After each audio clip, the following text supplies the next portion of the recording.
Merdeka! Lagi sekali yang bersemangat merdeka!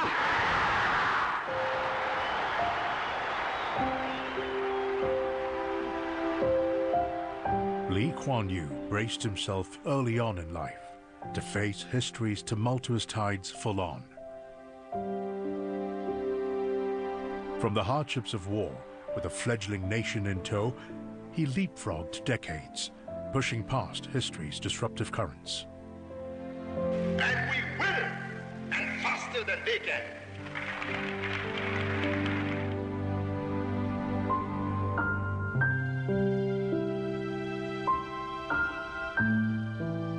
He survived its undertow. This is your life and mine. I've spent a whole lifetime building this. And brought Singapore to where it is today, without letting time nor tide deter him.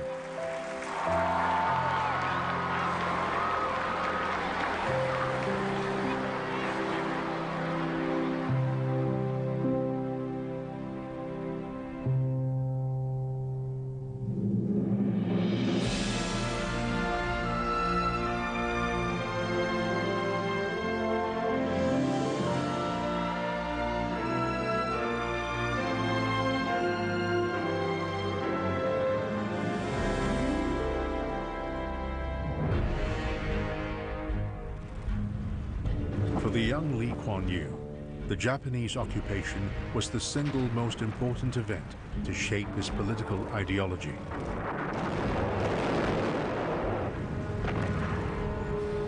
The deprivation, cruelty, and humiliation that the war wreaked on people revealed to Lee that to control one's destiny, one had to gain power.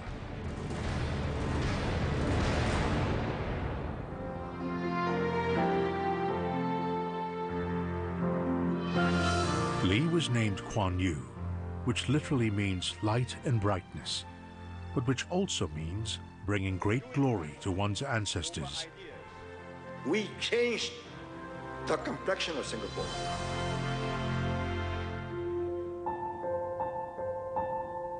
On September 16, 1923, Lee was born to English-educated parents Lee Chin Kun and Chua Jim Nyo, and was given the English moniker Harry by his paternal grandfather. Lee continued the family tradition of being educated in English. He read law at the University of Cambridge after excelling as a student at Raffles College. His experience of being treated as a colonial subject when he was in England in the late 1940s fueled his interest in politics and sharpened his anti-colonial sentiments. Lee later said, "I saw the British people as they were. They treated you as colonials, and I resented that. I saw no reason why they should be governing me. They're not superior. I decided when I got back, I was going to put an end to this." We were born in a time of tumultuous change, where the world that we knew it was crumbling, was collapsing. When I was a little boy, the British Empire was supposed to last 1,000 years. And so everybody thought. Even when the Japanese went to war against China, we thought, well, that's far away.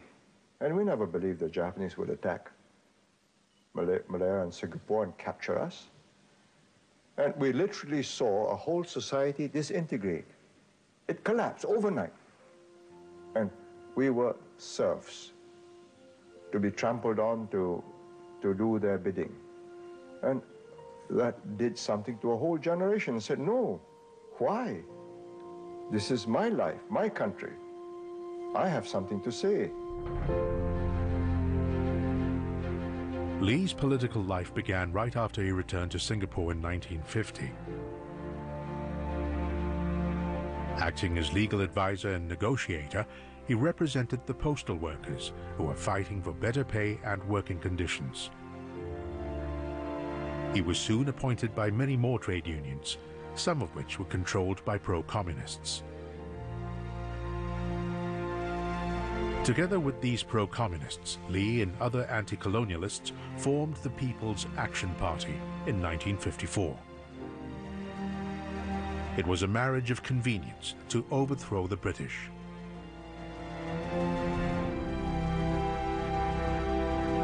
To win power, Li needed the support of the masses. That meant reaching out to the Chinese-educated, Singapore's majority. It's very interesting how he came back. You can see the political determination to master the languages so that he can communicate with the people whom he will have to appeal to support him to the position of power to do good. And the determination by which he learned his Chinese, which we had none before. Li had taken 8 months of Mandarin classes in 1950. He renewed his Mandarin learning 5 years later at the age of 32. Within a short time, he had mastered the language sufficiently to address public audiences. 勇敢的人敢面对现实，面对事实。这个国家是新加坡公民的。因为替咱的5000万块，因为咱有钱讲互因，咱讲我要去会使借。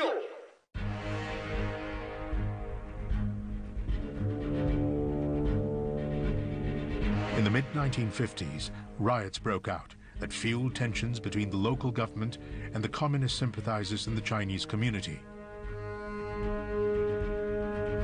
A few pro-communist members of the PAP were arrested.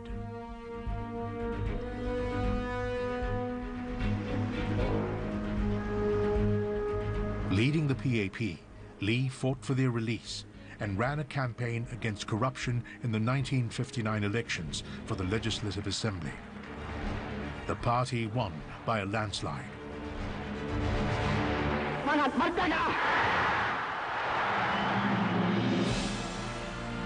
Li achieved what he had set out to do. Singapore was self-governing, and he was Prime Minister. He had acquired power, but others with a different political agenda contested it. Leading Singapore meant breaking ranks with some of his anti-colonial allies, the pro-communists. Li said of them, they were not crooks or opportunists, but formidable opponents, men of great resolve, prepared to pay the price for the communist cause. You know, we faced the ultimate when we decided to fight the communists. That is painful death, you know. If they ever win, they'll pull my fingernails one by one. We've got enough gumption in us. Having decided to take our lives in our own hands and fight for what we believe it is right, I say we'll fight to the end, regardless. Li and his colleagues knew they were in for a hard fight with the pro-communists. He had seen up close how the pro-communist left-wing leaders like Lim Chin Siong could mobilize the masses through riots and strikes to paralyze a government. In the battle, it was Li's leadership that counted most. His leadership did make a difference. I cannot imagine, for example, some of his team people surviving the politics of 1961 to 65. I cannot imagine them surviving without him. We have so much at stake.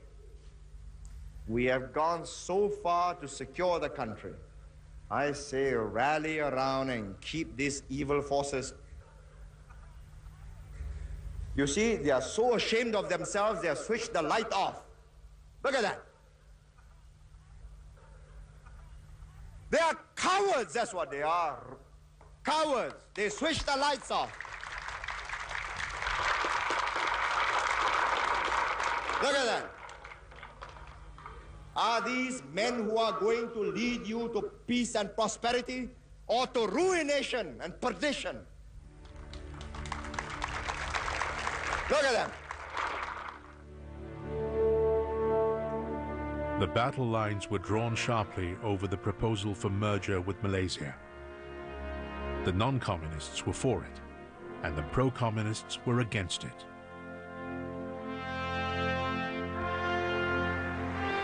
There were compelling economic reasons for merger. But Lee was also clear about its political necessity. To him, merger was absolutely necessary to prevent Singapore and Malaya being slowly engulfed and eroded away by the communists. Lee believed building a common identity between individuals on either side of the causeway would propel them across racial and religious shores and into a common land. Make the people feel that they are wanted.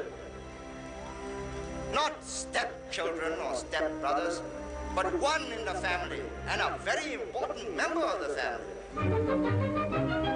Mr. Lee was welcomed most warmly in traditional Malay style when he went round 8 islands. Lee campaigned relentlessly and tirelessly for merger, speaking over the radio and in nearly every corner of Singapore.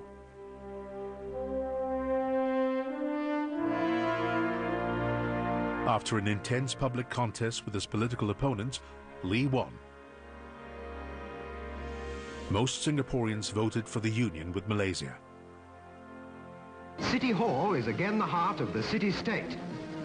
Crowds gather around the Padang to await the arrival of the Prime Minister, Mr. Lee Kuan Yew, whose day this is. On September 16, 1963, which happened to be his 40th birthday, Lee declared Singapore's entry into the Federation of Malaysia. In the history of a nation, there are moments when great decisions have to be made. Today is such a moment in our lives. We, the people of Singapore, have made our contribution. But it wasn't always easy for the two sides to work together. Serious differences emerged. Lee wanted a Malaysian Malaysia, where Malays and non-Malays were equal. He would not condone a policy that supported Malay supremacy.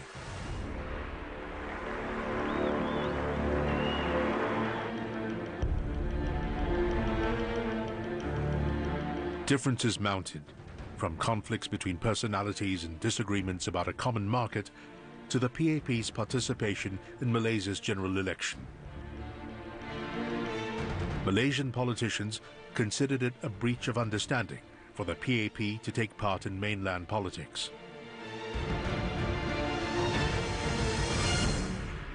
Things came to a head over constitutional rights.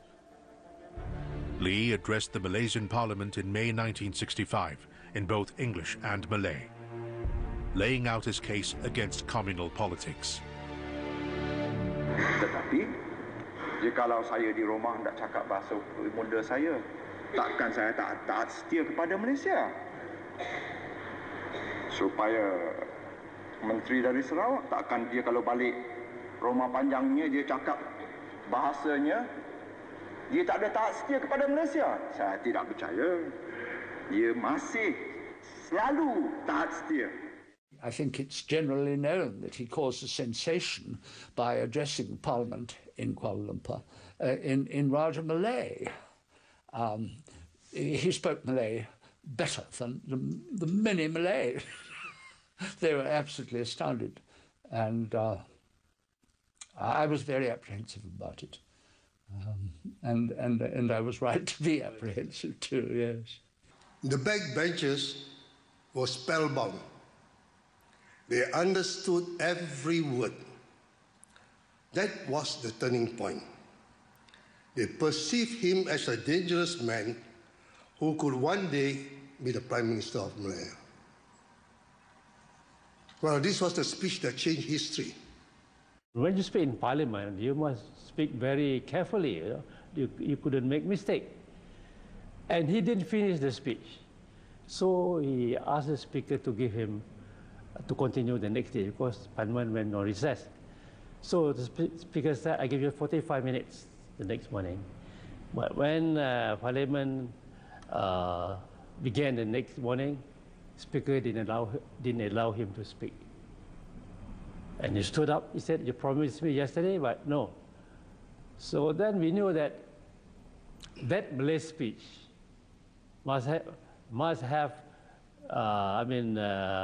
some very bad effect on the leadership of the government. I noticed that while I was speaking, the alliance leaders, Tun Abdul Rahman, Tuan Razak, Tan Siew Sin, and the rest, were sitting in front of us. They got a table that sang low and low and low until only their head, because they were embarrassed. This man could speak Malay better than them. They say they are worried about the Malays. I say, so are we. We want to raise their standard of living. And we will, and faster than they can.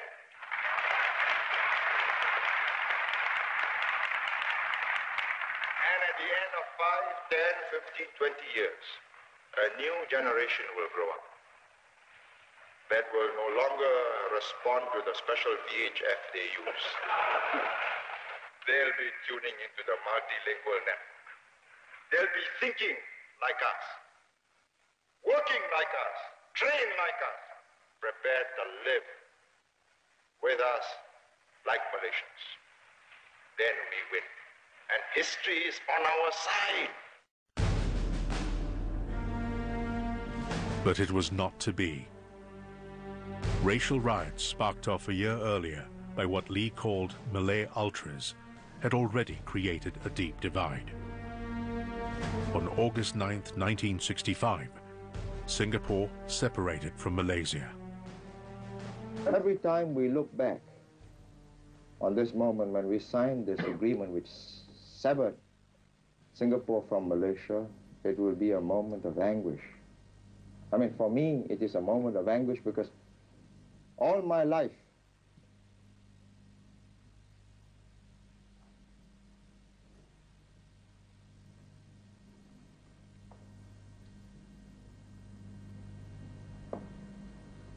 you see, the whole of my adult life,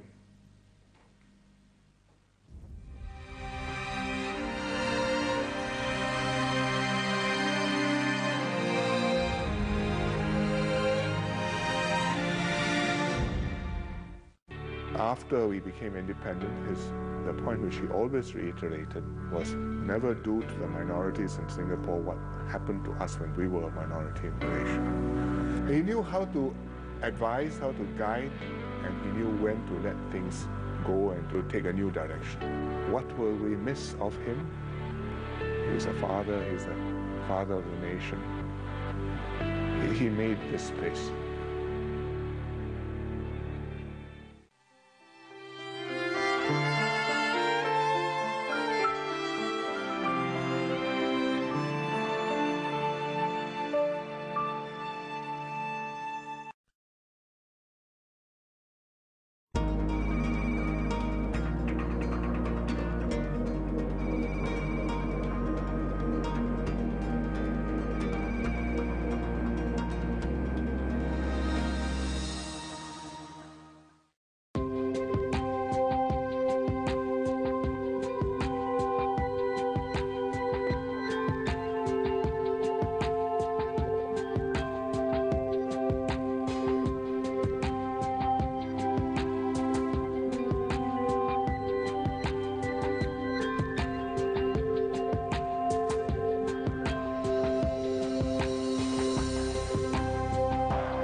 On August 9, 1965, Singapore became an independent state, but not by choice.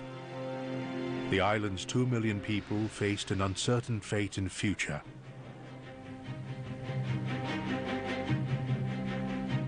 Uncertainty that weighed heavily on one man. Would you mind if we stop for a while?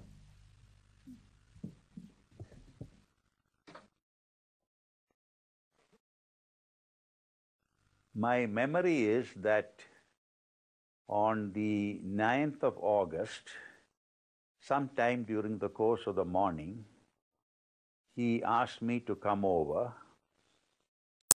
and I had heard the previous evening that the structure was going to collapse. And then he was under great strain, and he said that Singapore had been hived off, ejected, I forget the exact word he used, from Malaysia, and it was now an independent country.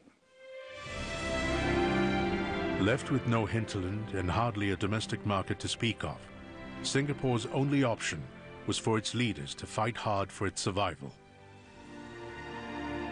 I have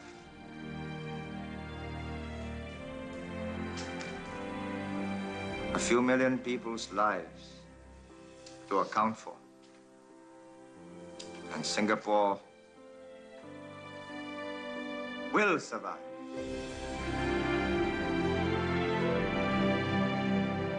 As daunting as the task must have seemed, Lee set his sights on building a country of the future and never veered from that vision. And we will set the example. This country belongs to all of us. We made this country from nothing, from mud flats.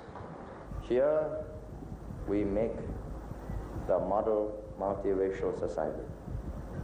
This is not a country that belongs to any single community. It belongs to all of us. This was a mud flat, swamp. Today, this is a modern city. 10 years from now, this will be a metropolis. Never fear.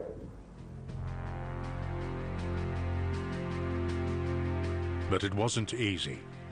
Lee and his team soon had another crisis to deal with. In 1968, out of the blue, Britain announced its intention to withdraw its troops from Singapore. Lee now had to confront the prospect of a country without its own security forces, and thousands of workers retrenched from the British bases, joining the already large numbers of unemployed.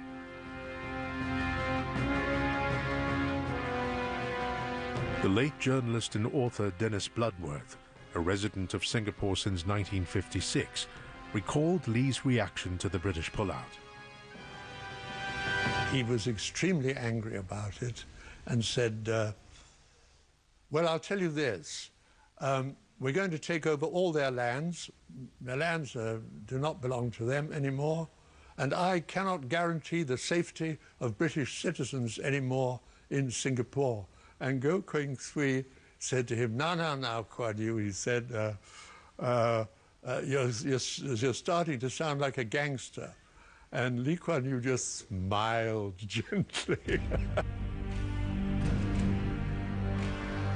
Lee's good ties with British leaders led them to extend their departure to the end of 1971.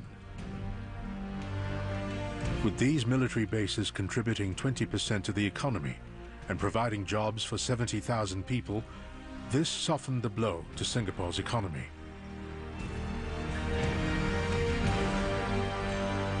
If anybody had suggested at that moment that Singapore would become as prosperous and as remarkable as it has, I don't think nobody would have believed you.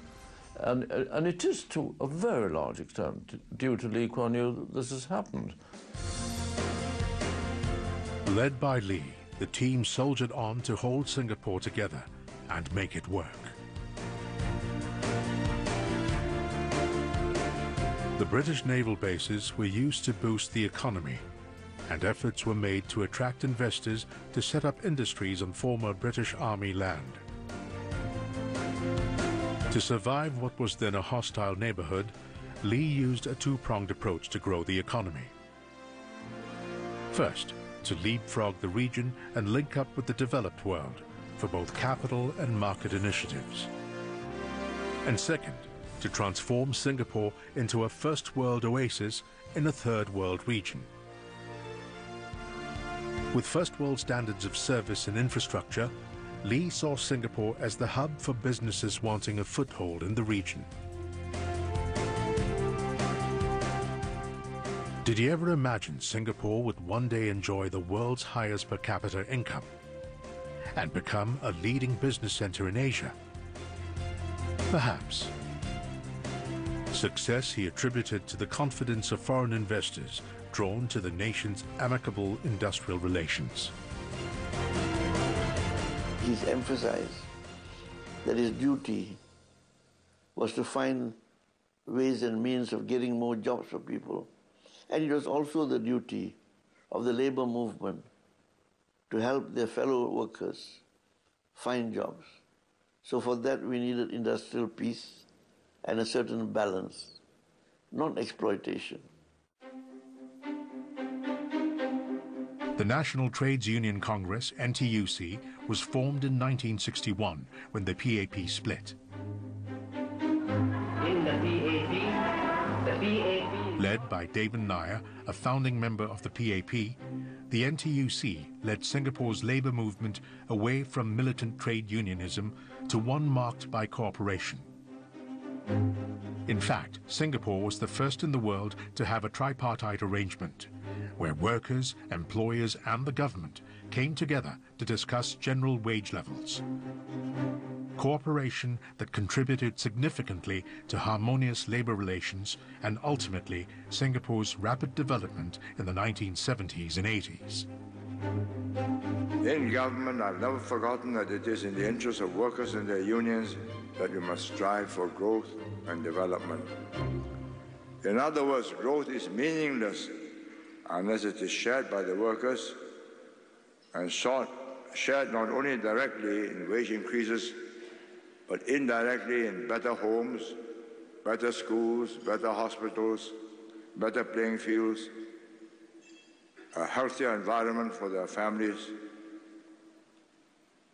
and for their children to grow up. Singapore's metamorphosis from mudflat to metropolis was not just physical. Equally remarkable was the transformation of the psyche of an entire population. Within the span of a few decades, Singaporeans came to be seen as a people who could get things done. Kuan Yew played a big part in that change. From the word go, he set the pace for excellence.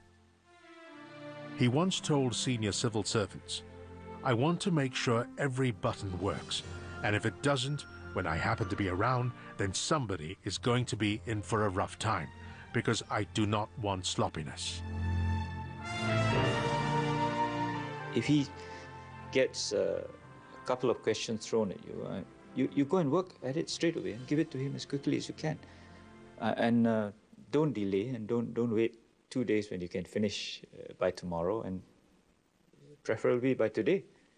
Early days we thought that he appeared to be very fierce, very strict. Whenever he came down the constituency, even if he went to the washroom, the floor is dirty, he would shout.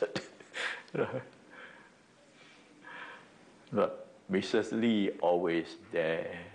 She would not go and interfere, but quietly behind the back, the soldier, "Don't take it serious.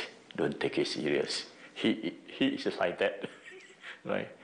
Just clean it up. Sprucing up a young nation, however, was not so straightforward.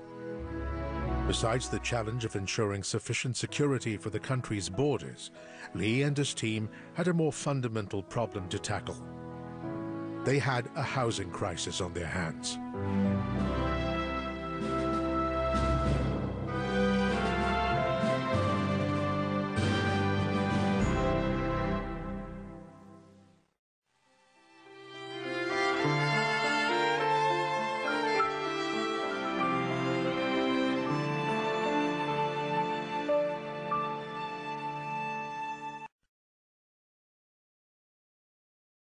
After we became independent, the point which he always reiterated was never do to the minorities in Singapore what happened to us when we were a minority in Malaysia. He knew how to advise, how to guide, and he knew when to let things go and to take a new direction. What will we miss of him?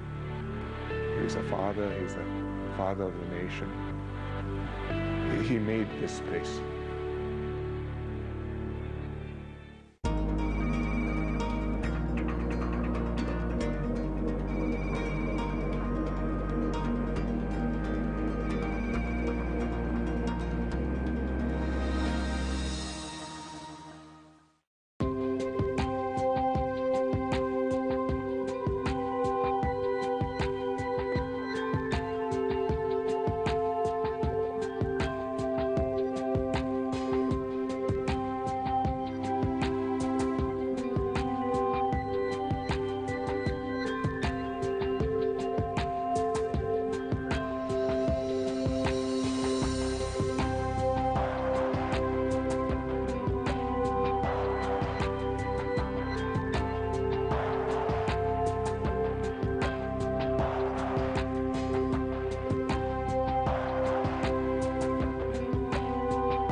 The 50-story pinnacle on Cantonment Road is an icon in Singapore's half-a-century-old public housing landscape. It is built on the site of one of the earliest public housing projects in the country. Housing in the 50s was a far cry from what it is today. These were Singapore's living conditions when it achieved self-government in 1959. There was a housing crisis. To meet the nation's acute housing shortage, the PAP set up in 1960 the Housing Development Board, simply known today by its acronym HDB. Its aim, to build 10,000 homes a year. Its predecessor, the Singapore Improvement Trust, was highly skeptical the new board would meet its ambitious target. After all, the SIT built only 20,000 flats in its 30-year history. The expatriates who left the then SIT, predecessor of the Housing Board, doubted whether we could ever do it. And so did the government. So a committee was set up under Professor Lim Tebo to find out whether we have the capability and the material to complete 10,000 houses as planned. Well, when the committee, Lim Tebo's committee, published its report, the Housing Board has already completed 10,000 units of housing. And among the doubts expressed in the report was this, and I quote, "The team showed more enthusiasm than skill." The stakes were high and the difficulties daunting. The PAP, which just came into power, needed to deliver results fast and gain the trust and confidence of Singaporeans. The HDB's performance was crucial to the PAP's election in 1963. It was more than a question of providing affordable homes for the people. The social motive to do this was equally compelling. Public housing helped tighten the weave of Singapore's social fabric. Unless we have a rooted population, unless the people had something to defend. So you ask people to defend all the big houses where the bosses live, and they live in houses. I don't think that's tenable. So we decided from the very beginning, everybody must have a home. Every family will have something to defend. And that home must be owner-owned. But they'll have to pay it by installments and over 20, 25 years, even 30 years. And that home we developed over the years into their most valuable asset. Because of Lee's vision, more than 80% of Singaporeans now live in subsidized pub flats that they can call their own. Singaporeans now had a personal stake in their country that went beyond feelings of patriotism. They had a physical space they could call home, and a vested interest to defend it.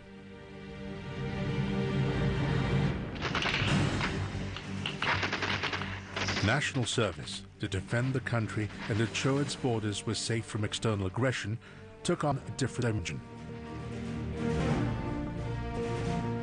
After independence, Singapore was left with just 2 battalions of the Singapore Infantry Regiment. There was an urgent need to build a substantial defense force. And so national service was introduced in 1967, with universal conscription making it compulsory for every male Singapore citizen to serve in the armed forces for about 2 years. We must never forget that our existence as an independent sovereign state cannot be made to depend on the sufferance of others. The most dependable guarantee of independence is a strong SAF. A strong SAF, in turn, depends on the political will to make the effort and pay the price. National service helps to promote racial harmony too. In multiracial Singapore, English is the common language used by all races.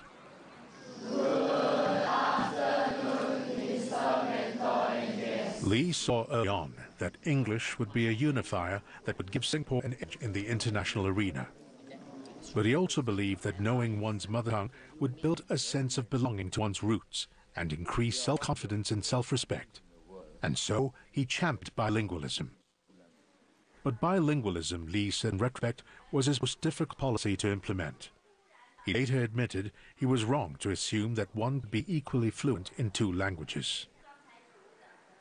Had I known all the difficulties, bilingualism, in 1965, as I know now today, would I have done differently? Yes, in its implementation, not in its policy. I do not regret the stress and the heavy burdens I put, because the other way would have been a destruction of our whole, the chance of building up some form of culture which is worth preserving. If he did not succeed in bringing through our education system based on bilingual education, we would not have the advantage among other countries to tap on this the China's economic trade. He foresaw this the advantage of having bilingual, so he forced through. Lee and his team handled issues involving race and religion with sensitivity, knowing how combustible such matters could be. The formative years of the PAP, the battles against communism and extremism, and the racial riots he lived through meant Lee never underestimated the explosive nature of race relations. When it was time to remove the small, dilapidated mosques built on state land, he did so with caution. His plan was to replace these suraus with bigger and better mosques in every housing estate through voluntary contributions from the Malay Muslim community. So he said he will instruct the civil service to prepare circular for all Malay Muslim working in the government service to donate voluntarily the mosque building fund, and the deduction will be through CPF. And that was a good idea, relatively sense. This mosque in Tuapai was the first to be built across the island. Today, mosques in Singapore are not only places of worship, but also centers for community bonding, social events, and education. So the Malays are proud of this because I've got a share in every mosque in Singapore by consider monthly. Lee also took special interest in ensuring that Singapore's different communities would all have a share in its prosperity. He believed better education was one of the keys to uplifting the Malay community. I think the most important is that, to me, education. He really want us to help in that area.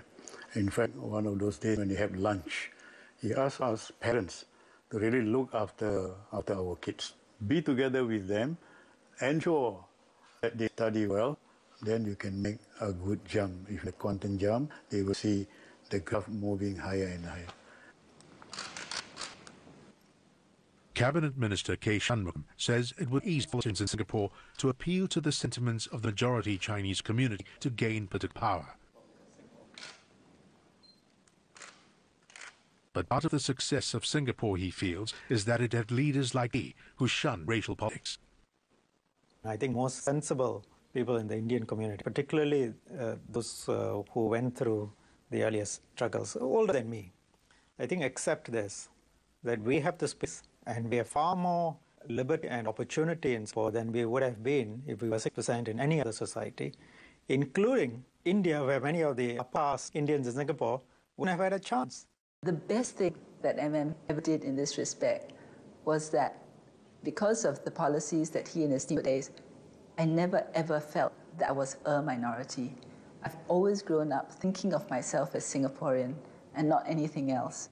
After we became independent, which he always reiterated was never do to the minorities in Singapore what happened to us when we were a minority in Malaysia. Always make sure that the Malays, that most Indians have their space, can live their way of life and have full and equal opportunities and are not discriminated against. At the same time, help them to upgrade, improve, move forward.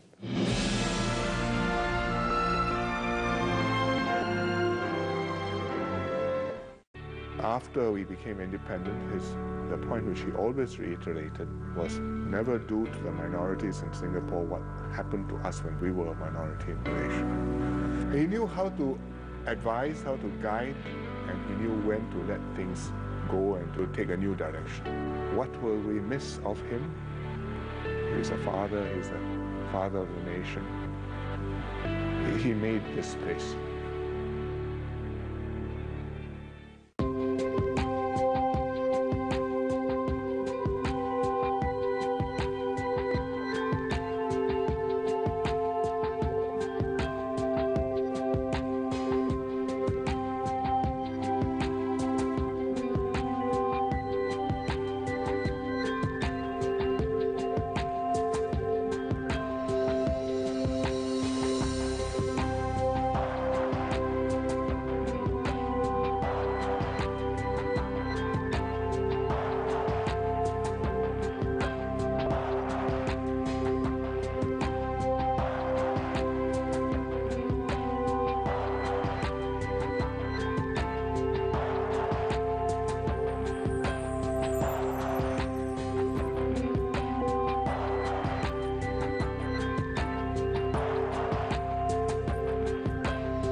Singapore is widely known in the world for being a clean city, both in its environment and governance. It is the least corrupt in Asia, and according to the World Bank, one of the most preferred places in the world to do business. But it was not always graft-free. Corruption was widely prevalent when Singapore was still a British colony. In the 1959 election, the PAP, then the opposition, campaigned against the government's corrupt practices. I'm convinced we will thrive upon flourishing of magic. There is honest, effective government. The PAP's anti-corruption position resonated well with the voters.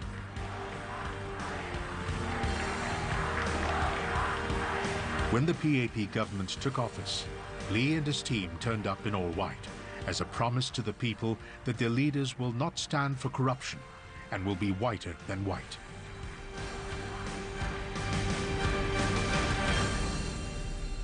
Tanda untuk melaksanakan rancangan. Over the years, the leadership's zero tolerance for corruption earned Singapore a reputation for having a clean and effective government. No small claim, considering how some countries continue to struggle to keep on the straight and narrow. Establishing the rule of law, public security and safety were fundamental to the success of the PAP. Article 1 of the Constitution. Securities taken as a given in today's Singapore.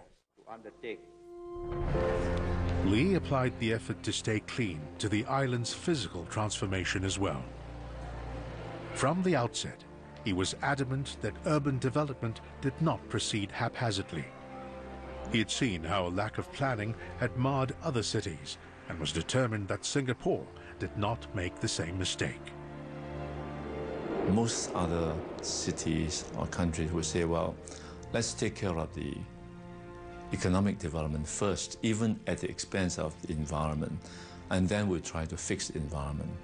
He did not take that stand at all. He wanted to pave the foundation for Singapore to have a first world environment when we become first world economy.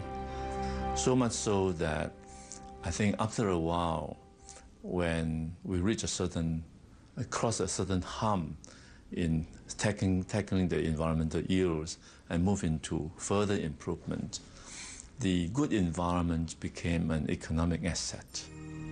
I was really struck by how much he was taken up with this idea of the greening of Singapore. He just believed that that having trees and shrubbery, you don't have a concrete jungle around the place. It's not only aesthetically good, I suppose it has something to do with the soul of the Singaporean, give a certain softness and a certain calmness. Lee expressed his passion for greening Singapore in practical ways. He planted a tree every year, a tradition he started on June 16, 1963, with the planting of a Mempat sapling. It kicked off an island-wide tree planting initiative and launched Tree Planting Day, a national campaign that helped Singapore earn its Garden City reputation.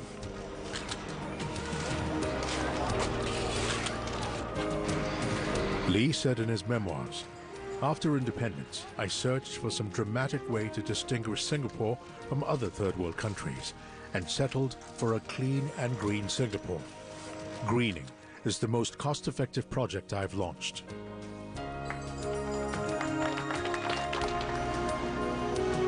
Lee's original vision of a garden city evolved over the years into the concept of a city in a garden, with some 2 million trees planted island-wide.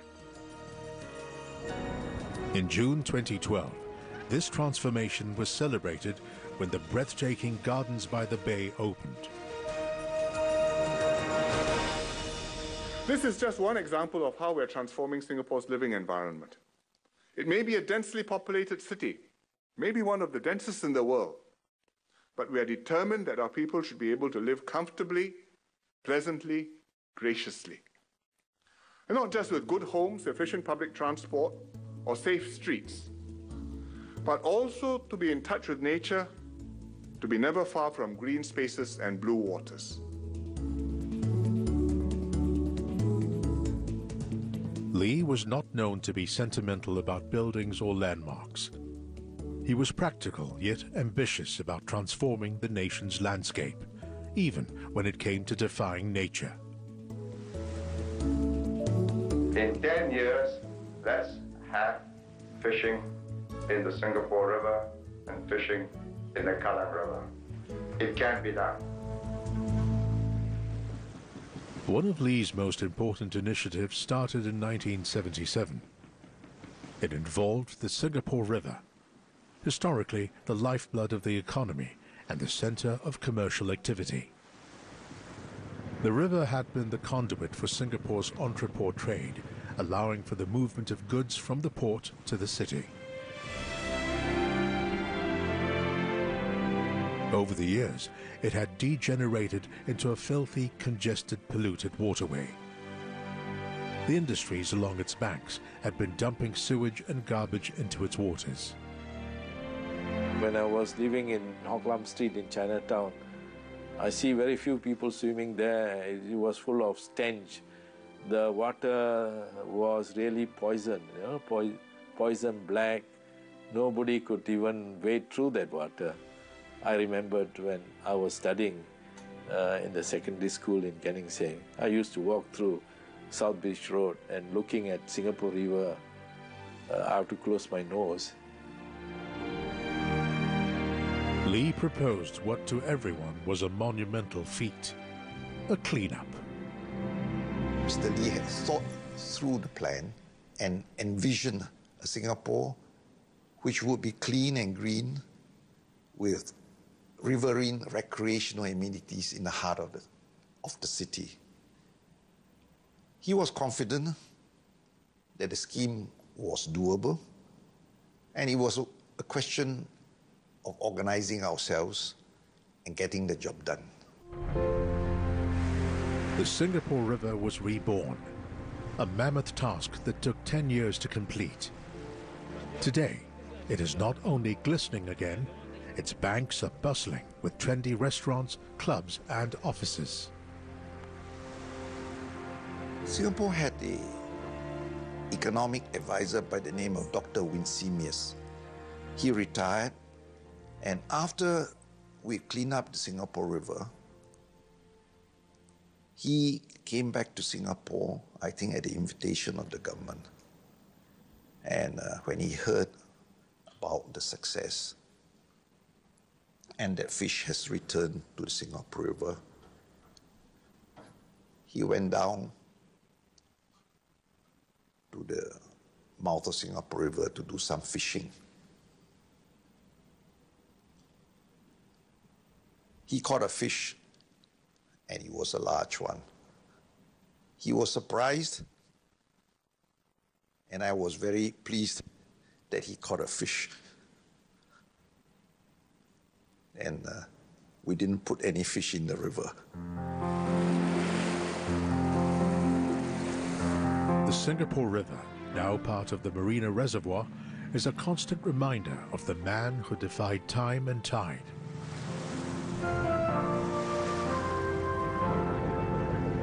Its transformation, mirroring the fascinating evolution of a small backwater into a thriving global metropolis. Its currents echo the ebb and flow of one man's life as he turned an impossible dream into reality.